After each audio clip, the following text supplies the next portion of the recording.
네, 후보자님 늦은 시간까지 고생 많으십니다. 질문 드리도록 하겠습니다. 국민통합보훈정책, 대통령님께서 매우 중요한 의미의 말씀을 하셨습니다. 윤석열 정부는 그 누구도 예우하지 않으면서 오히려 국민들끼리 서로 반목하게 만들어 전환이 필요한 시기였습니다. 저는 늙고 병든 우리 참전 용사들과 배우자들에게 마땅한 예우가 되어야 되고, 더불어서 독재 정권이 죽인 자식들의 뜻을 이어 일생을 민주주의에 헌신해온 육아여역 어머니들에게도 경의를 함께 표하는 것이 바로 진정한 통합의 시작이라고 이렇게 판단하고 있습니다. 이 부분은 동의하십니까? 네, 네, 그래서 이 부분에 대해서 다른 의원님들이 참전 유공자 예우 또는 민주 유공자 예우에 대해서 말씀을 하셨는데, 큰 틀의 의견을 넘어서 저는 좀 더 구체적으로 의견을 드리도록 하겠습니다. 한번 자료를 보시죠. 한국전과 월남전 참전 용사 중 살아계신 분이 지금 10만 명이 좀 넘습니다. 현재 이분들에게 참전 명예수당, 아까 이야기했던 그런 부분들이 실제로 45만 원과 생계지원금 10만 원, 합해서 55만 원이 지급되고 있습니다. 그리고 이분들의 지금 평균 나이가 82세입니다. 6.25 전 노병의 평균 나이는 93세에 달합니다. 이분들을 만나면 모두가 한 목소리로 이야기하십니다. 내가 죽고 나면은 홀로 남을 아내에게 참전 명예수당과 생계지원금이 이어질 수 있도록 해달라, 이렇게 말씀을 하십니다. 지금 국가보훈부에서 배우자 실태조사에 한 것을 바탕으로 따르면은 자료를 보시죠. 예. 유공자 생존 시 월소득은 124만 원 수준인데 유공자가 돌아가시면 월소득이 82만 원으로 확 줍니다. 기초생활도 어려운 액수입니다. 이처럼 참전 유공자와 배우자는 영예로운 노후는커녕 가난과 궁핍에 몰려 있습니다. 이제 대한민국이 이에 대해서 정확하게 응답을 해주셔야 됩니다. 참전 명예수당도 인상하고 배우자에게도 소득이 승계될 수 있도록 법과 제도를 바꿔야 될 시기입니다. 늙고 병든 우리 참전 용사들과 배우자들이 품위를 잃지 않고 노후를 보낼 수 있도록 국가가 관심을 기울여 주시기 바랍니다. 그렇게 해주시겠습니까? 네. 특히 배우자 문제에 대해서는 정말 신경 쓰겠습니다. 네네. 이 관련돼 가지고 정말로 배우자들 혼자 남았을 때 더 힘든 상황이 되지 않도록 하고, 참전 명예수당도 다른 국가 유공자보다 훨씬 낮은 부분이 있기 때문에 이것도 올리는 것까지 해서 현실적으로 가난에 찌들어 가지고 그런 일이 발생하지 않도록 꼭 해주시기 바랍니다. 네. 민주유공자 관련해서 잠깐 말씀드리겠습니다. 전태일, 박종철, 이한열, 강경대, 박창수, 김기정, 이분들의 이름은 아실 것입니다. 대한민국의 민주주의와 평등이 이분들에게 큰 빚을 지고 있는데, 여전히 이분들에 대한 합당한 예우는 이루어지지 않고 있습니다. 지난 헌법재판소는 내란의 밤을 6시간 만에 끝낼 수 있었던 것은 시민들의 적극적인 저항과 군경의 소극적 임무 때문이라고 판시한 바 있습니다. 우리 시민과 제복 입은 시민들이 민주주의를 지켜낸 것입니다. 한강 작가의 말처럼 죽은 자가 산자를 구하고 과거가 현재를 도운 역사적인 순간이었던 것입니다. 한번 자료를 보시죠.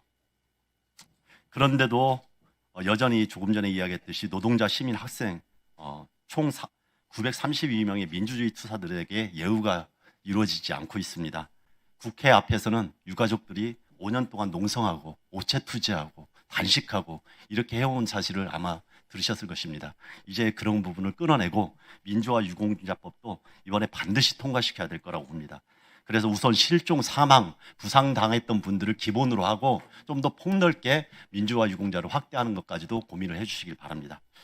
우리 선배들이 저마다의 신념과 방식으로 국가와 국민을 위해서 애쓴 거, 이것을 제대로 예우하는 것이 진정한 보훈이라고 생각합니다. 그렇게 해주시겠습니까? 네. 네, 다른 정책 질의 한번 하겠습니다.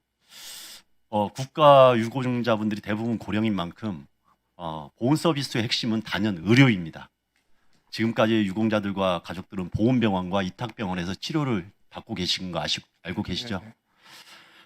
그런데 자료에서 보는 것처럼 보훈병원 전국 17개 시도 중에서 서울, 부산, 대구, 광주, 대전, 인천 딱 6군데입니다.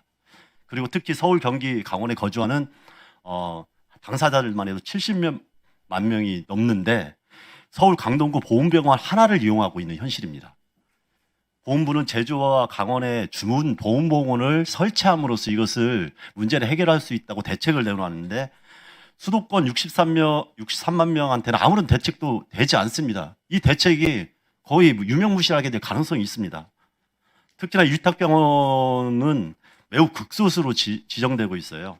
자료를 보시다시피 현재 905개의 위탁병원이 있지만 이 중에서 639개만이 의원급이고 그 다음에 전체 의원급의 1% 정도 수준입니다. 말도 안 되지 않습니까? 이런 데 찾아다니라는 게 지금 우리 보훈 정책입니다.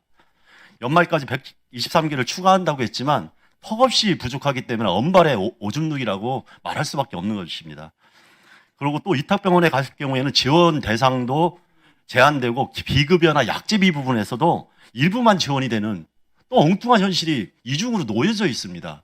그것 때문에 지난번에 관련돼서 보고 위탁해서 연구를 해서 위탁병원을 전 병원으로 의원급을 지정하는 거 이게 대안이라고 이야기했는데 이번 사업계획에 그 내용이 안 나와 있습니다.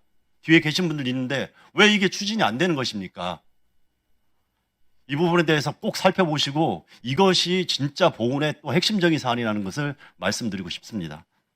그래서 국가를 위해 헌신한 분들이 고령과 질병으로 고통받고 있는 현실, 여기에서 나오는 어떤 힘겨움, 이것을 가장 먼저 해결해 주는 게 이번 보훈 정책에서도 놓치지 말아야 될 사안이라고 생각합니다. 이거 살펴주시고 이 부분에 대해서 예산 문제나 이런 거 있으면은 그것을 돌파하는 대안을 함께 논의를 해 주십시오. 네, 알겠습니다. 네, 꼭 부탁드립니다. 네. 네, 마지막으로 하나만 더 질의 드리도록 하겠습니다.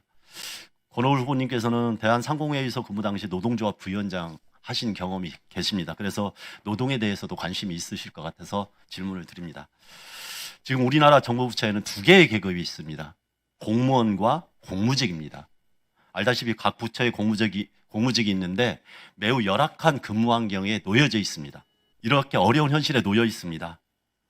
그런데 여기에서 또 하나의 장벽이 하나가 있습니다. 힘 있는 부처는 가족수당이 나오고 힘 없는 부처는 공무직의 가족수당이 안 나옵니다. 이런 처우가 있다는 사실을 혹시 알고 계십니까? 미처 파악 못했습니다. 네. 저 한번 파악해 보시면은 그 안에서도 또 이렇게 갈라지고 있다는 현실이 있습니다. 기재부, 외교부, 산자부 등 힘 있는 부처의 공무직 근로자는 가족수당을 받는데요. 지금 보훈부 등 힘없는 부처 아니면은 관심을 가지지 않은 부처의 공무직은 최소한 가족수당마저도 차별을 받고 있는 현실이 있습니다. 이 부분에 대해서도 꼭 개선이 필요할 것 같습니다.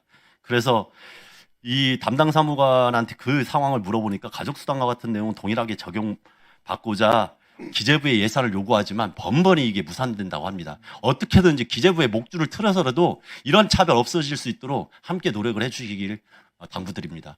네, 알겠습니다.